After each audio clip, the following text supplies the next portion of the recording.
大家下午好，直播开始。星期一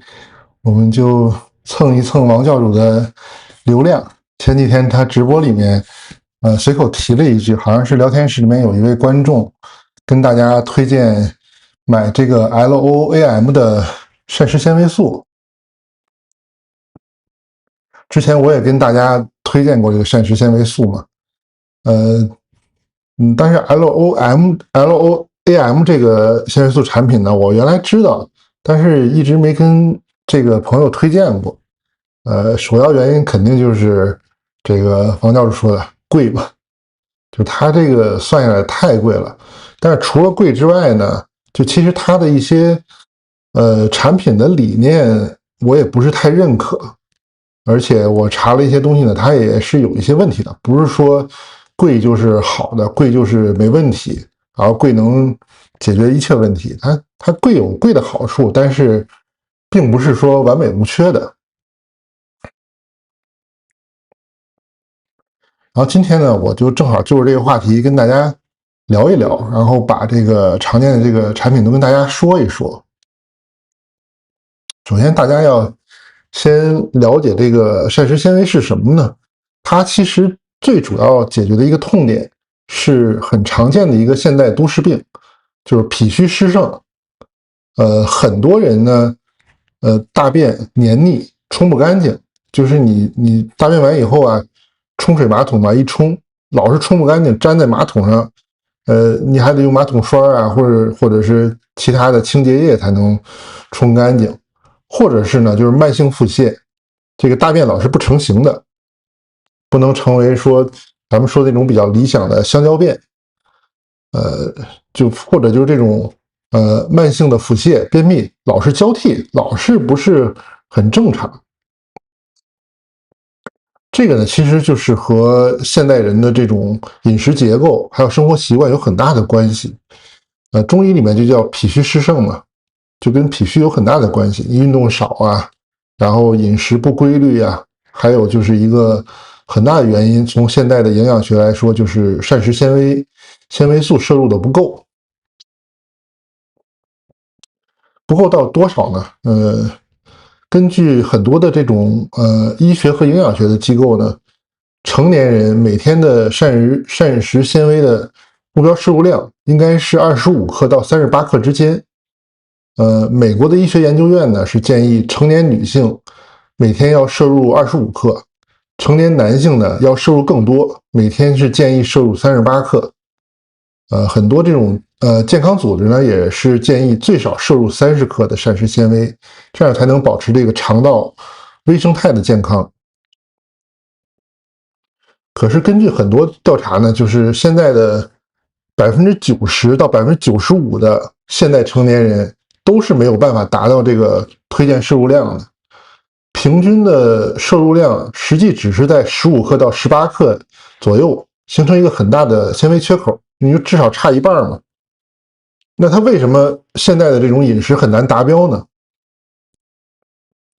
主要有几个以下的原因，就是第一个呢，就是过度加工食品的泛滥，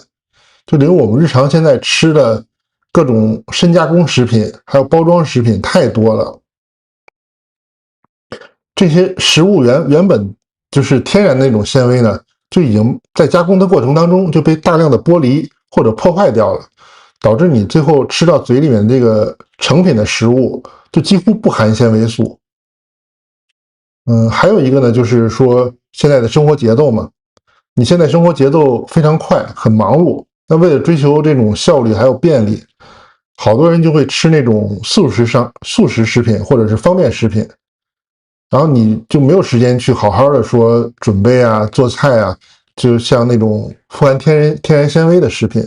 比如全谷物啊、豆类，还有这种新鲜的水果蔬菜。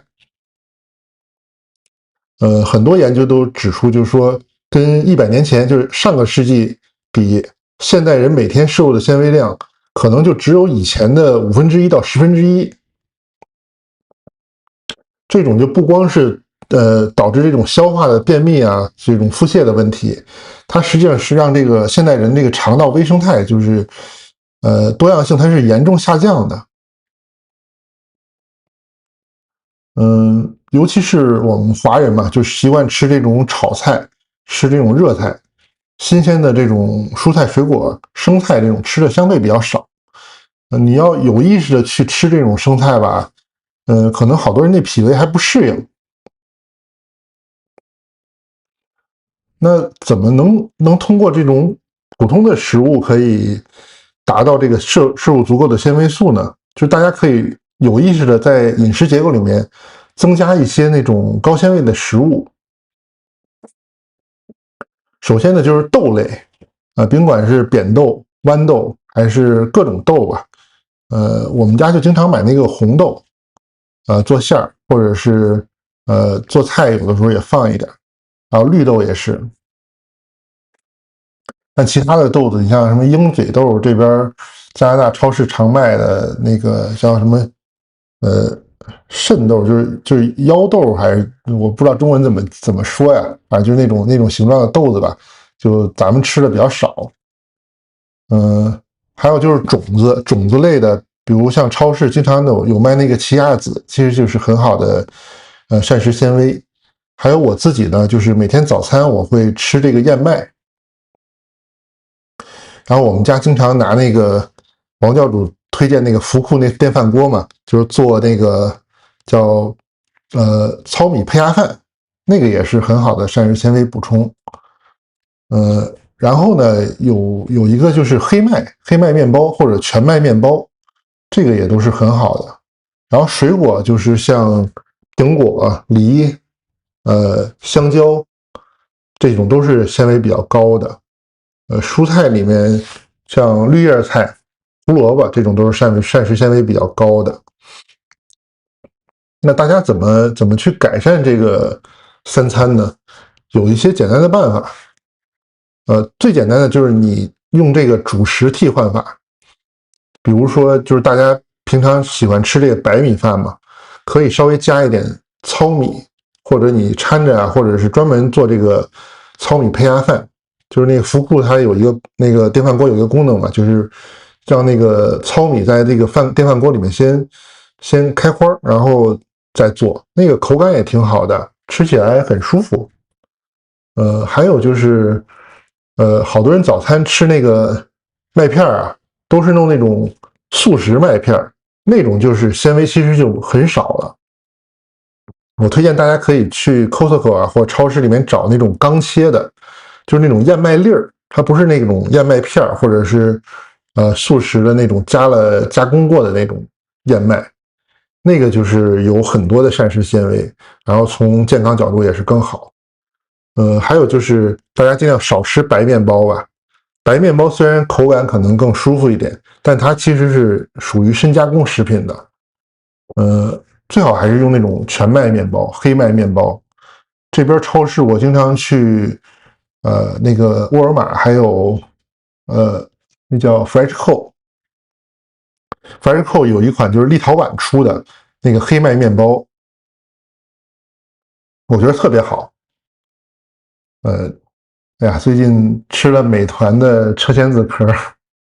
啊，这个有可能呢，就是你摄入这个膳食纤维之后，因为肠道菌群变了之后，它会影响大脑，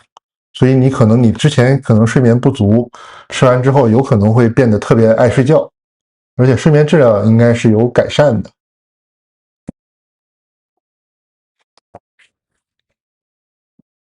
美团买我不好说，这个国内的电商平台，一会儿我会提到这个电商平台的问题，大家还是尽量去连锁超市。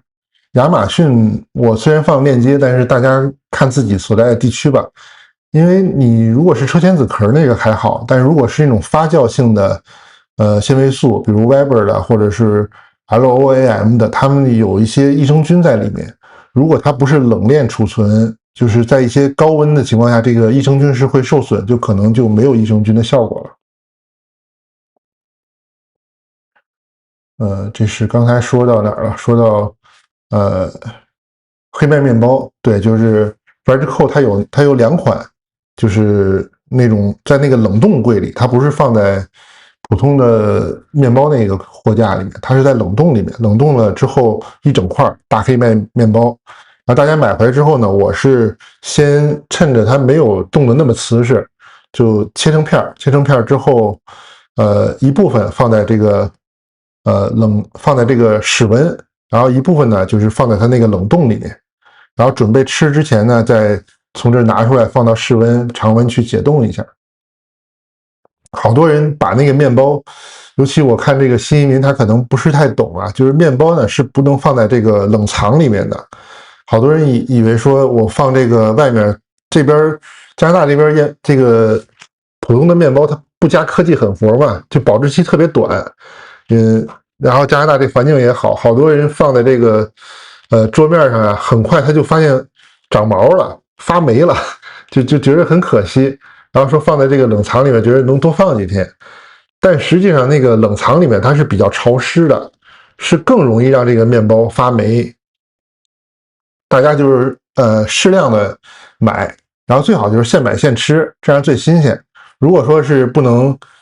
那个现买现吃，吃完呢，就是放在那个冷冻里面给它冻起来。这个冷冻是可以把面包储存很长时间的。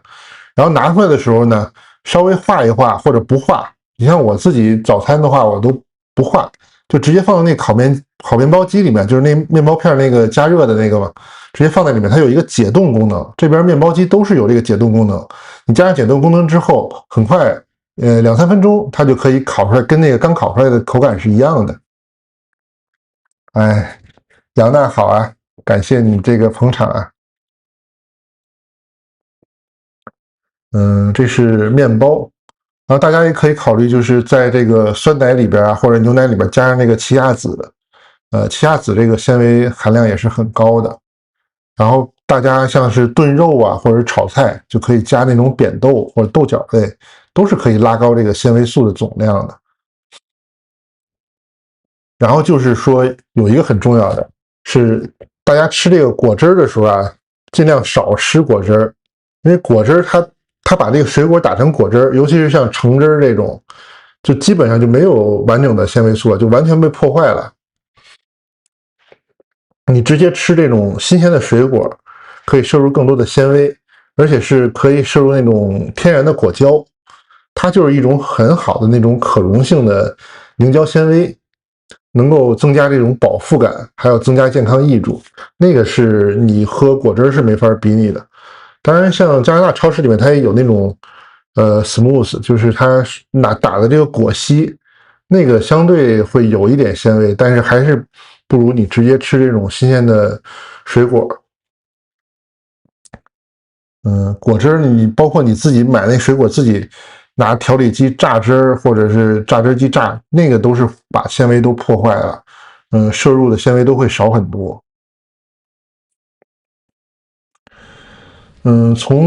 从这个功能上来说呢，就纤维素有什么功能呢？它其实是很简单的，主要就是两个。第一个就是海绵吸水效应，这个也可以叫物理双向调节吧。纤维素摄入到人体，尤其是到肠道以后啊，它主要就是吸收水分，就跟海绵吸水一样，就是把肠道里边这个游离的水分，或者就是中医说的这个湿气嘛，就你不能正常代谢的水液，就算湿气了。所以它把这个水分吸收之后，你那个大便就变成那种干爽成型的了。但是这个量啊，大家最好根据自己情况调整一下，不是说越多越好，就是适量的，然后可以让这个大便的形状更好。你要太干的话，反而有可能形成这种中医说那种阴虚的便秘嘛，就是你变成那种羊粪球了，那个也不好啊。另外呢，它这种像车前子壳或者是其他的纤维素，它吸收水分之后，它等于把这个大便的这个体积就增大了嘛，它是会给这个肠道一个往外的这种扩张的压力，这样就等于刺激肠道平滑肌，就产生这种排便反射。好多这个肠道的疾病，大家都知道是跟这个排便习惯有很大关系的。最常见就是直肠癌，好多直肠癌其实就是因为它长期便秘，或者排便习惯不好，或者说有些人习惯就是在厕所一蹲时间特别长，10分钟、20分钟，甚至半个小时以上，这个都是对这个肠道健康很不好的。你如果是规律吃这个纤维素之后，它摄入量够，很多真的排便真的就是瞬间的事儿，有可能你坐下一准备好，就都不用太费力就排完，然后而且就你用手指用湿纸巾擦都很干净，然后水冲下去，马桶也很干净，这就是说明我们摄入的纤维素是够的。另外一块呢，就是生态发酵，就是大家都知道吃这个益生菌对消化系统有好处，但是如果你纤维素吃的不够，那个益生菌吃进去以后啊，它是不能形成正常的生长的，就是益生菌是要靠这个纤维素这种所谓的益生元来长大，让这个益生菌繁衍壮大，你好的细菌才能变多，然后坏的细菌才会变少。那你如果纤维素吃的不够的话，那个你吃多少益生菌，它活不下来，就等于你不断的补充，它不断的就死亡，就没有太多的益处。那反而是纤维素，它是如果是那种发酵型的，它会在肠道里面产生那种短链的脂肪酸，就比如 SCFAS 呀，常见的就是丁酸，它就是肠道的这个黏膜细胞很重要的这个能量来源，它是能修补那种我们常说那种肠漏，就是你会把那种蛋白质啊、营养物质从肠道漏出去，吸收不了嘛。还有呢，就是这种全身的慢性炎症，它也是可以通过这种短链脂肪酸得到代谢，能够消除这种全身的慢性炎症的。另外，现在还有很多这种除了肠道健康之外的很多的其他研究也证明了，就是肠道健康还有什么益处呢？就是这个纤维素有很多的研究证明啊，就是它产生这个短链脂肪酸之后，它还能够进入到血液，而且这种物质是直接可以穿透血脑屏障，就是调节神经递质的。我看了有这种临床研究啊，就是说你如果每天多摄入5克的纤维素，成年人患抑郁症的风险就能降低大概5%。所以大家如果吃到足够量的纤维素，其实可以让这个心情变得更好，避免这种产生抑郁的状态的。还有你像我是骨科嘛，就是我就对这相关的研究就看的特别多。就是有的研究就证明，就是吃纤维素还能改善那种关节炎。有那种短期的，就比如是半年的临床实验，就发现，就是补充这种益生元，然后纤维素补充够的话，它这个抗炎作用的这个短链脂肪酸就能直接达到关节，保护软骨，而且能够改善那种比如膝关节炎症的患者的就是身体机能。它这个挺有意思的，但是这个呢，我觉得也解释了一些中药治疗这种骨关节病的一些机理，它其实也是同样的道理嘛。所以说呢，大家还是应该适当补充一下这个纤维素的。你像我在诊所里面，如果我看到这个患者合适，我一般都会推荐他去 Costco 买的。但是它是有很多种类型。早期的纤维素呢，更多就是那叫菊粉，菊粉呢就是在肠道里会发酵，然后也会胀大吸水，但是它有很大的一个问题，就是它会胀气，就是它发酵以后会产生大量的气，很多人就胀得特别难受，不舒服。还有的人呢，就是不停的这个排气放屁嘛，这个就是很让人尴尬。另外一方面呢，就是说这个菊粉呢，它这个也有很多别的不是太好的，所以我一般就不太推荐大家吃这个菊粉。当然，菊粉的好处就是比较便宜，但是现在其实加拿大这个超市里面就不是太常见了，网上还能买得着，相对售价呢就比Costco 的这个车前子壳还有瓜尔胶的这个产品要便宜很多。大家如果不是说经济太困难的话，我觉得就没必要考虑菊粉的。我主要给大家推荐的就是还是这个美达诗。我看这个大家能看到这个吗？这个就是从 Costco 买的，它是2罐一个包装袋里面，在 Costco 售价呢是44加币多点吧，零头我没记，相当于就一罐是22嘛。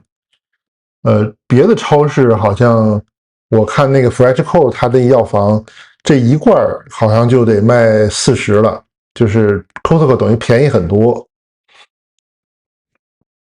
它是可以说这个是现在主流的纤维素保健品里面，就是属于是老大哥了，就是最经典，可以说是临床也是它的一个金标准，而且便宜大碗嘛，就是你等于日常用完全没有什么经济负担。它的主要成分就是车前子壳，然后特点呢就是粘性高、体积大，它就是会吸水，形成很浓稠的那种胶状物。大家要感兴趣，可以就是把它放在那个杯子里面倒水，然后你搅和一下或不搅和，它一会儿变出那个就是那种胶状物，就是看起来有点恶心。我一般都是稍微搅和开了就赶紧喝下去了。它呢，大家如果要是买这个要注意一下，就是它是对那种非肠易激综合征，就是你不是 IBS 的那种顽固性便秘，效果是非常好的。但是呢，你如果是 IBS，就是肠易激综合征啊，就是大家可能吃了这个以后会不太舒服，就是要慎重考虑。我们一会儿会推荐那个 Weber，那个就是专门针对 IBS 效果比较好的。它除了说这个常见的纤维素的这些功能之外呢，它有一个特点，就是它这个车前子壳跟别的那个菊粉啊，还有其他的品牌的这个成分的最大区别是，它这个车前子壳是完全不发酵的。这个跟刚才我们说的它的作用呢，就是有一点点小的差别，就是它是完全不发酵。但是大家别听完全不发酵就觉得不好啊，就是完全不发酵有完全不发酵的好处，就是它喝下去呢是不产气的，所以一般是不会引起这个太多的这个腹胀或者说是排气。好处呢就是它的这个叫什么，就是刚才说的生成这个胶状物质吧，它是直接能物理阻隔的，就是它不光是让这个大便成型吸收水分，它还能阻隔这个糖分和胆固醇的吸收。所以大家可以看它这个表皮里面啊，就明确写了，是可以有助于控制血糖，有助于就是保持健康的这个血糖水平，还有助于降低胆固醇的。你像加拿大、美国这边，这个对保健品监管这么严格，大家就知道他敢把这个写在封面上，就说明他是有这个底气的。他这个物理原理，然后加上大量的临床实践，都是证明它确实是有这个效果，也不是什么高深的道理。它就是说，你这些淀粉也好，糖分也好，到肠道以后，它因为有这一层那个胶状物隔着嘛，所以它吸收的就慢了。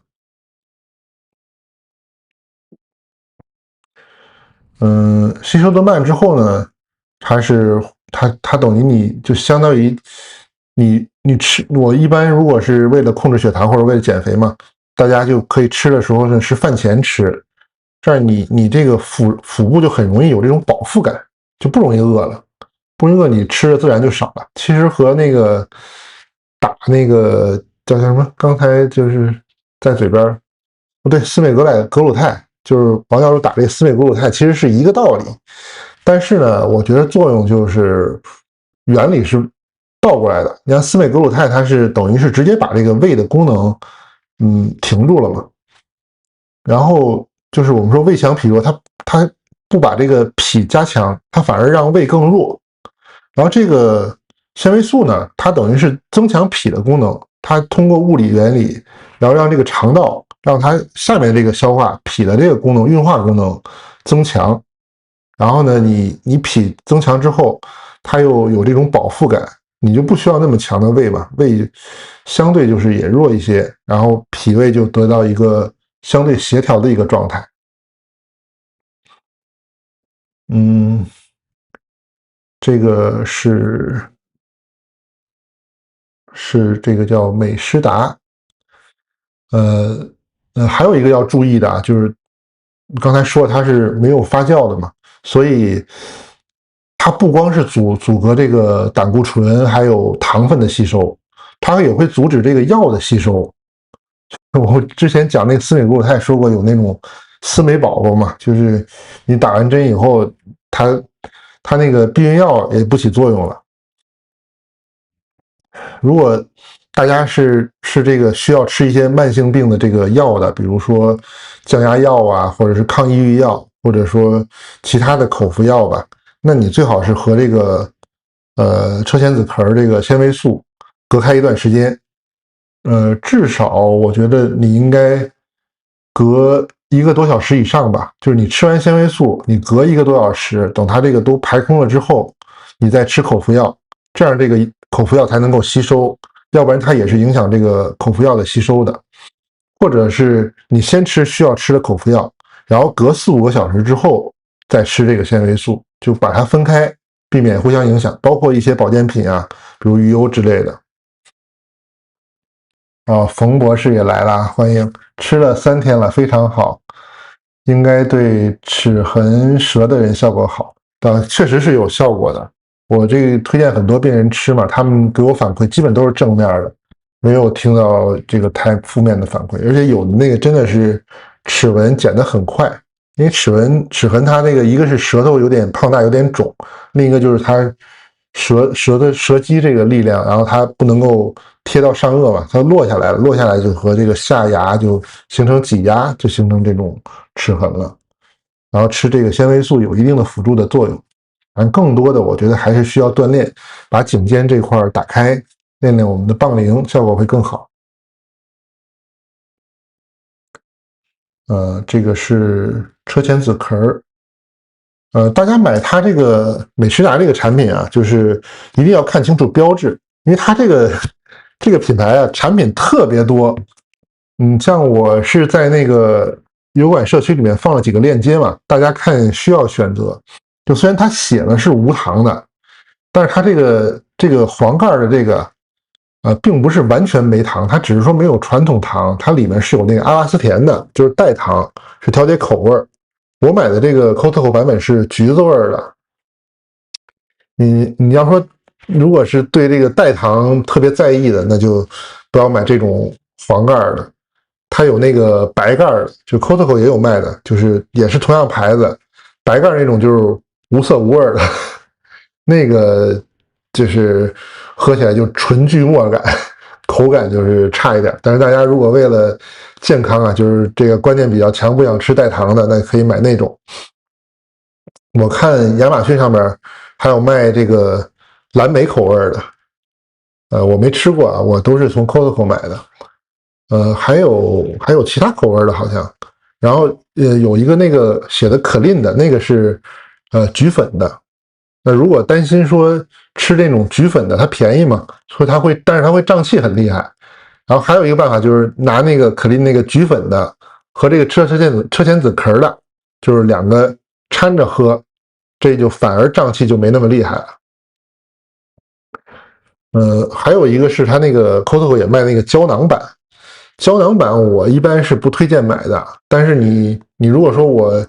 觉得吃这个粉这口感实在接受不了，或者说我就是天天要出差没时间这个拿水冲，那你可以就是带这个胶囊版，买这个胶囊版。缺点呢就是胶囊版你要达到同样的膨胀体积，你可能得吃好多粒儿，就是可以看一下那个说明书，它不同的需求、不同的作用，它吃的这个量是不一样的。那你等于你就要更喝大量的水了。还有一个就是大家吃这个说一定是放到水杯里面，然后用这个凉水，不要用热水，用热水它膨胀的更厉害。就是用凉白开吧，然后给它搅和开，搅匀之后赶紧喝。对啊，生命在于运动，冯博士，你这个可以带着你女朋友一起。刚才说到哪儿？就是这个搅和开之后就赶紧喝，你这个放时间长了，它就成那种胶状物，就口感不是太好。然后如果是胶囊版的呢，就是需要喝大量的水。我看网上啊，就有一个特别大家需要注意的，千万不要图省事儿，说哎，我就抓紧时间要出门，把这个直接一勺这个纤维素放嘴里边，然后再喝水冲下去，这个是特别危险的，因为大家冲过就知道，在杯子里冲，有时候你如果那个水倒的速度啊，或搅拌的这个速度不够的话，它都可能结成块儿。你要是直接吃一勺粉，然后再喝水，它有可能在食道这儿就直接卡住了，那个就真的是挺危险的。我之前不是也讲过那个海姆立克法吗？这个是大家一定要小心，千万不要说直接把它放在嘴里然后喝水，这个不要省这个事儿。这就是车前子壳儿，然后就是说到这个 LOAM 了，它那个就真的是太贵了。我算了算，你如果要是按照标准的用量，可能一天最少得$2吧。这个你要是有特殊需求，比如这个确实肠胃不好，你要吃多点的话，那可能就更贵了。但是我不太推荐它，不光就是因为它贵，我主要是觉得它这个理念不是太靠谱。它当然就是这个 LOAM 是一个美国的外科医生，他是发明出来的嘛。他就觉得说这个传统纤维素，你叫着纤维素，但是好多其实到肠道里面发酵的效果并没有那么好嘛。然后他就凑了一个组方，弄了叫6合1嘛，就是益生元纤维。主要呢还是一个部分水解的瓜尔胶，还有就是木寡糖，还有是可溶性的小麦纤维，还有什么来着？反正就是6种吧，就是6种的这种混合的纤维素。那这个就是一个很大的问题啊，就是你按道理来说，它应该是1+1大于2，那你6个1加在一起，是不是应该大于1乘以6呢？可是实际上啊，就是真的有人做这实验了，就是拿这个美诗达这个车前子壳，还有这个 LOAM 做这个对比实验，结果发现什么问题呢？就是呃，LOAM 它的理念嘛，就是说你到肠道以后会发酵，然后再吸水，然后就可以让这个益生菌更好。它等于是通过一个长期和间接的作用，来慢慢产生这个长效的这种短链脂肪酸，这样可以这个改善代谢，可以修复肠脑轴，可以让这个种种咱们刚才说的这个纤维素的有效功能，达到好的效果嘛。结果这个对比实验，这个实际情况就和这个外科医生设想的就不一样，就等于 LOAM 呢，它这组呢是前2个月体重明显下降，但是随后呢4个月里边体重反而出现反弹了。然后反过来呢，就是美诗达这个纯车间子壳的6个月，它是持续减重，6个月差不多平均能减3.3公斤。大家别小看这个拿到之前我们说的这个司美格鲁肽那个实验当中，它前6个月也并不比它这个数据能好太多。我们之前说过，那个司美格鲁肽它是逐渐加量的嘛，你等于第1个月用0.25，然后慢慢达到它的标准剂量是要到2.4，那等于你这个其实也是半年就过去了，然后这前半年的效果并没有比这个纯用纤维素效果要好太多，而且他那个实验还要求你改善生活方式，还改善饮食，还要做运动。那这个纤维素这个实验就是你吃这个没有别的，生活方式完全没调整，就已经可以能平均减3.3公斤了，而且是持续减重的。然后这 LOAM 这种高大上的理念，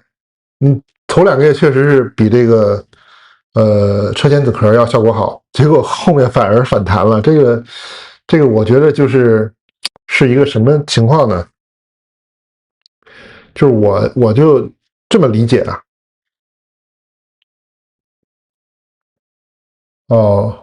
杨娜说这几天都是和降压药一起吃的，哎呀，千万别这样，这个就特别容易让你血压就该不稳了，因为它会影响那个血压降压药的吸收的。你这一定是分开吃，因为这个纤维素呢，你其实不用说，一定要怎么要跟这个药一块吃，最好还是分开。它如果是减肥或者是降糖、控制血糖的话，是最好饭前15分钟、半个小时你吃，或者是一边吃饭一边喝就可以了。但如果不是这个目的，你只是说想调整这个肠道健康，让这个大便规律，或者我就是希望能够一个长期吃的话，你不用这个特定饭前吃，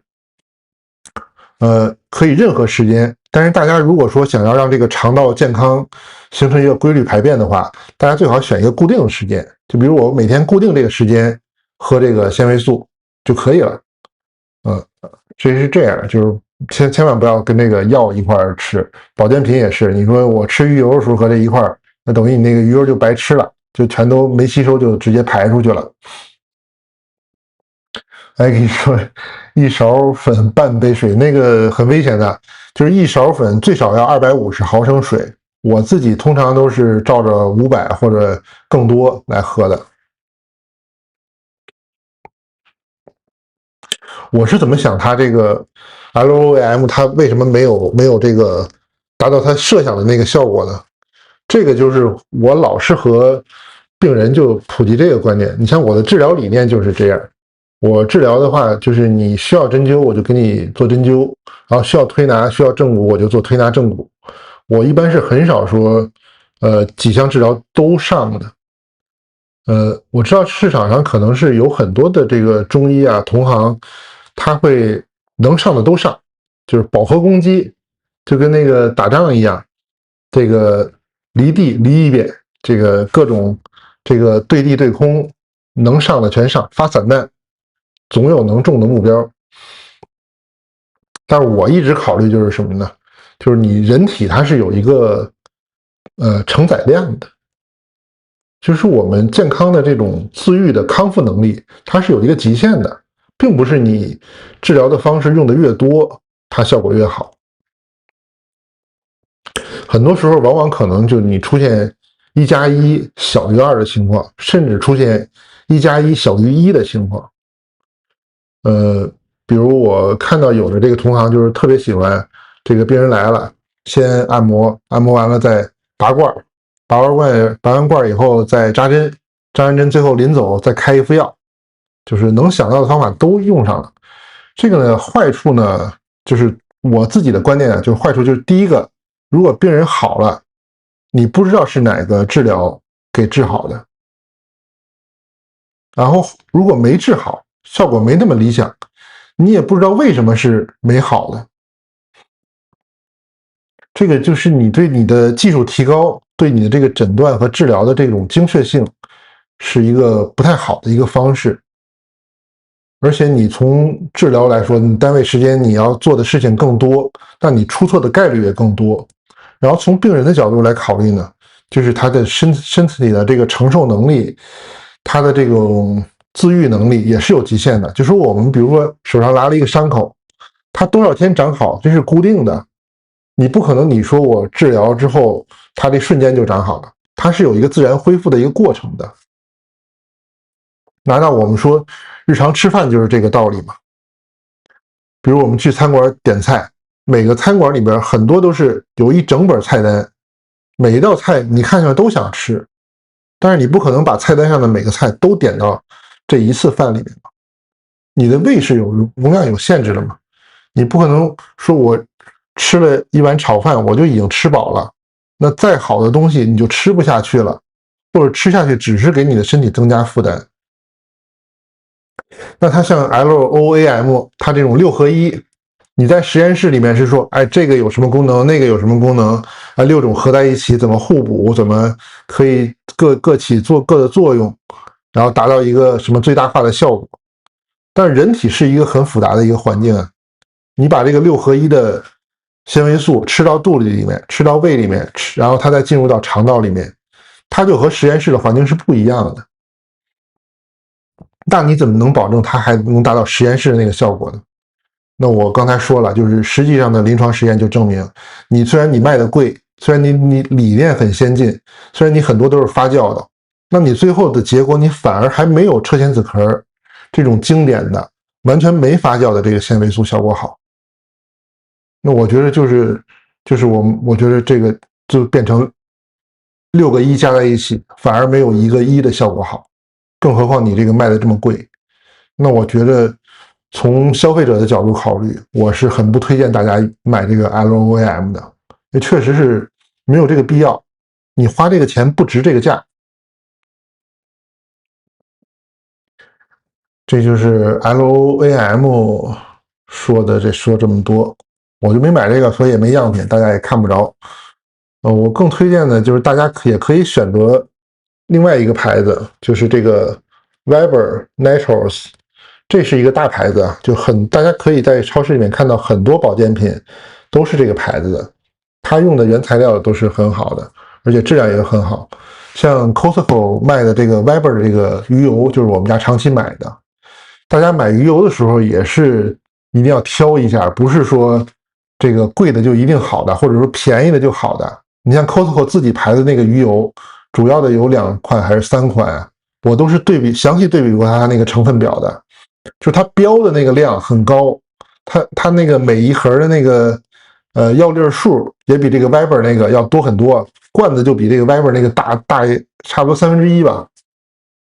等于你买那个 Costco 自己牌的那一罐，你能吃1年多，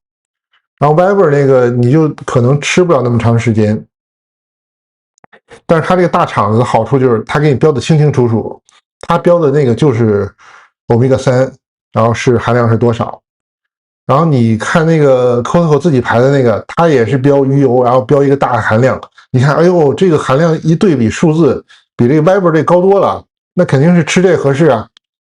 但是你最后回去以后，你一看说明书，你发现你要如果吃同样的欧米伽3的这个含量的这个鱼油的话，你要多吃好几倍，比这个Weber 那个粒儿数要多很多，而且那个粒儿还比这个 Weber 那个大。然后最后你一算，它里边那个细的成分里边，欧米伽3含量还比这个 Weber 这个少。而且最关键就是 Weber 它这个品牌啊，它有很多专利技术。它那个鱼油好像是有一个什么专利的提取技术，反正就是它那个胶囊是比较特殊的。就是 Costco 那个鱼油啊，我老婆吃就是老说嘴里有一股腥味儿，有时候吃了好长时间，那个胃里面还反那个鱼腥味儿，就是很不舒服。然后 Weber 这个就是专门加工过，它那个胶囊是特殊的，然后你吃了以后不会有这个鱼腥味儿。所以大家如果吃鱼油，然后对这个鱼腥味儿比较在意，或者是想精打细算的话，我就推荐大家还是买这个 Weber 这个鱼油，就不要买那个 Costco 自己品牌的。然后 Weber 这个是比较特殊的，它也是有很多专利，而且大家可以看到它是有这种认证的，就是有很多的认证。哦，对，我还少说了一个，就是刚才说这个 LOAM 这个，我觉得它这个网红产品嘛，而且卖的贵，它还有一个不好，就是让我很讨厌的，就是它得虚假宣传。这个好多人买它那个就是图它贵嘛，你贵你肯定你应该产品更好，而且它网站上面明确标了，他说我是无麸质的。结果美国好像有一个记者还是什么人啊，就是专门抓他这个毛病嘛，就说你不是说你这无麸质吗？但是你自己这个成分里边可是写了，你这用的是小麦啊，可溶性小麦，小麦没有麸质吗？你怎么做到的？然后他又狡辩说，哎，我这是什么特殊处理方式，然后把这个小麦当中的麸质去掉了。但是结果好巧不巧，这个美国真的有吃这个 LOAM， 他有麸质过敏的，吃了以后就过敏了。你说这个找谁说理？然后反正就打官司呢。所以大家如果是有这种麸质过敏的呀，就不要买这个 LOAM。你别看它那个网站说明上说它是无麸质的，但是真的有这个吃了以后过敏的。对鱼腥味不舒服，视频结束把 Weber 鱼油的图片发给他，没问题没问题。我晚上到家我拍一下那个鱼油的照片，正好前一段刚去那个 Business Center 教主带货嘛，说那个确实是超大，太大了，逛了好长时间才逛完。然后买了那个鱼油，买了一罐新的，我晚上拍的照片放这个社区里面吧。所以就是这个麸质，这边确实很多人这个小麦麸质过敏，然后好多这个吃纤维素，它本身就是因为肠漏嘛，肠漏很大的一个原因就是因为这个麸质过敏。那你是为了改善这个麸质过敏导致的肠漏，结果你里面还含麸质，最后还让人给抓现行，然后你还宣传还无麸质，这个就是我觉得这有点乌龙，还是说怎么就是有点对不起你的身价吧？然后 Viber 这个就是明确写了它是无麸质的，我看看这个大家能不能看清楚啊？就是下面明确标了就是无麸质的。它的主要成分就是没有那么复杂，它也是这叫几合一吧，反正它也是含有益生菌的，所以大家买这个千万别放在这种高温的地方，一定是放在这个阴凉的地方。那个美诗达那个车前子壳是无所谓，但是也最好不要晒吧。然后这个 Viber 这个它里面也有益生菌，ROAM 那里面也有益生菌，所以大家就是不要放在高温的地方，它会把那个益生菌杀死的。然后这个 Viber 这个它就是有一个这个专利嘛，就写的它是专门针对 IBS 的。前面我们说那个车前子壳那个可能对 IBS 肠易激综合征效果不是很好，而且可能起反作用。但如果是 IBS，就是这种长期慢性腹泻很严重的这种，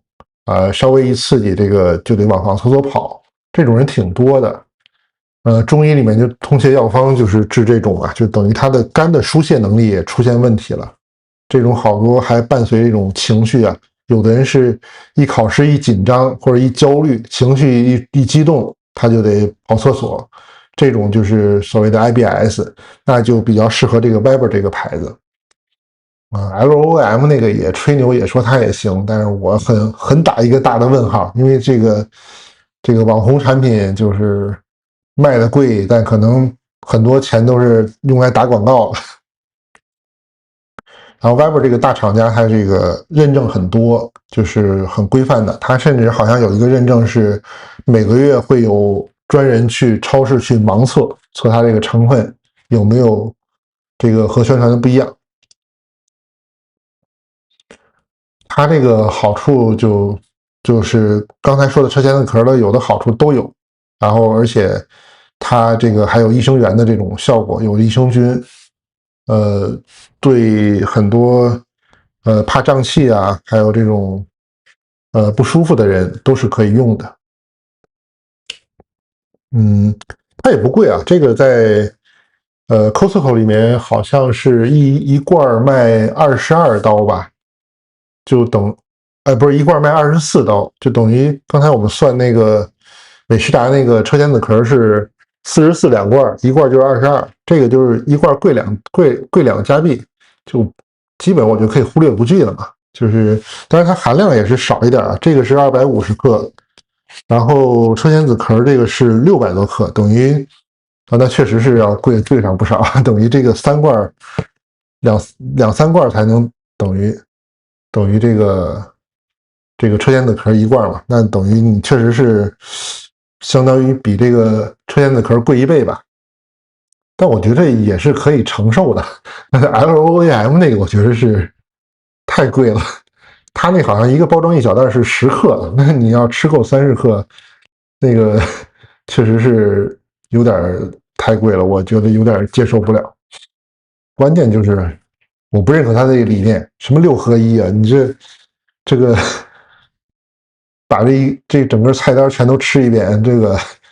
有点傻啊，这个想法。然后这个就是常见产品，我就说这3个吧。菊粉我就不说了，不推荐。然后其他的还有各种各样的这种纤维素，都不是主流。大家就是尽量慎选吧。然后刚才说了，就是一定要喝大量的水，千万不要少喝水，这个要不然真的是会出问题的。不要这个干吞粉末。还有就是，大家如果是刚开始吃啊，就别着急，最好按它那个说明书，你先吃1/4的量，或者吃半勺，吃一半的量，然后观察一下自己这个大便还有胀气的程度，然后没有说疯狂放屁啊，或者说肚子不舒服、肚子疼，那你吃个1周以后，你第2周你再慢慢加量，别上来就是这火力全开，你这个稍微让身体适应一下。嗯，还有呢，就是有一个大家要小心的，就是如果你正好是这种急性肠道炎，比如这个急性肠胃炎啊或者阑尾炎正在发作的时候，这个时候肠道比较脆弱嘛，就是大家就最好先不要用这个，先等这个急性期过去了。还有就是它这个说明里面说，如果是有肠梗阻或者是肠道狭窄的这个病史，因为用这类产品也是要慎重一点。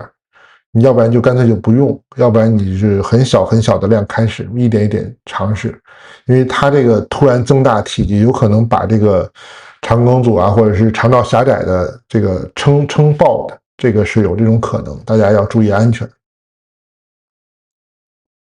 那最后就简单总结一下吧，就是如果你的目的呢是疏通血管，是控制血糖，然后是想降这个血脂、减胆固醇。之前好多病人问我怎么减这个，通过饮食减胆固醇，我一般都是推荐他吃这个纤维素，就是大家就不用搞这个花里胡哨的，也不用花这个高价钱，就买这个最便宜的车前子壳，就美食炸这个粉罐这个就足够了，它这个效果是很稳定的。也是得到市场认可，也是得到实验室认可的。那如果你是处于那种胃肠道比较敏感的，就是一吃豆子都胀气，或者稍微吃点不合适了就腹泻啊，或者便秘啊，这个比较乱，或者是稍微一生气就得往跑厕所这种 IBS，那就是推荐这个 Viber 这款，它是对这种 IBS 患者比较友善的，稍微贵一点，就是但是你正常吃，我觉得也可以接受。那你如果就是说那种叫什么有钱任性的，比如王教主这种，或者说我想就是让这个肠道菌群多样性，还有那种水溶口感啊，就还有说一个就是它这个 Viber 这个其实也是和 LOAM 的一样，就是完全水溶的，它是可以加入到果汁啊、咖啡啊、粥啊、汤啊，都是随便加，你就加进去以后它就完全溶解，不会有那种胶状的。所以这个大家如果为了口感，也可以选择这个 Viber 这款。这就是纤维素的给大家的一些简单的这个介绍和推荐吧。大家还有什么问题吗？亚马逊的链接，韩国亚马逊可以下单的那个链接，它应该是这个通用的，就是我忘了我加没加韩国，但是应该是你那个链接之后，它会跟你所在地区和那个账号跳到相应的这个产品里面，就是你如果这个韩国亚马逊里面它也有这个牌子和产品是在亚马逊官方卖的，就不是第三方卖家，它应该是会直接跳转过去的。但是亚马逊有一个问题是，它是混仓的，就是它的这个官方仓和第三方卖家的仓库是混在一起的，所以你发货的时候，有可能他把第三方卖家的发给你。这个如果有人是拿假货在上面第三方卖，这个有可能买到假货，但我觉得一般概率也比较小吧。你这种大众产品又不是 LOAM 那个就只是他官网买嘛。那个它好像美国配送还行，跨国配送好像也是很慢。然后我正好趁这机会跟大家说一下，怎么通过亚马逊支持这个频道啊，就是不是说你要点我那个链接去买我推荐的产品，然后他才给我返佣。他亚马逊的联盟这个政策是这样的，就是你点我那个链接之后呢，24小时之内在亚马逊上下单买的东西，他都会给我返佣，就是比例是很低的，可能就是1%到3%吧，很少，但是也是一个支持吧。然后我发链接这2个月吧，已经有不少朋友都下单了，然后这个亚马逊那个返佣给我了。然后它呢不会因为你点我这个链接就把那个价格调整，呃，所以大家如果是想支持呢，就是你可以等到你比如我有这种亚马逊购物的需求，然后你攒一批，攒够准备下单的时候，然后你先点一下我这个链接，然后再去下单付款，你这样你买的这购物车里面的东西，它都给我算是我推荐，然后买的会给我返佣，这是亚马逊的规则，就简单跟大家说一下，大家看自己需求，都是随缘。好，那我们今天纤维素就先讲这么多吧，快1个小时了，祝大家晚上愉快，这个肠道健康。好，那我们直播就结束了，谢谢大家的观看。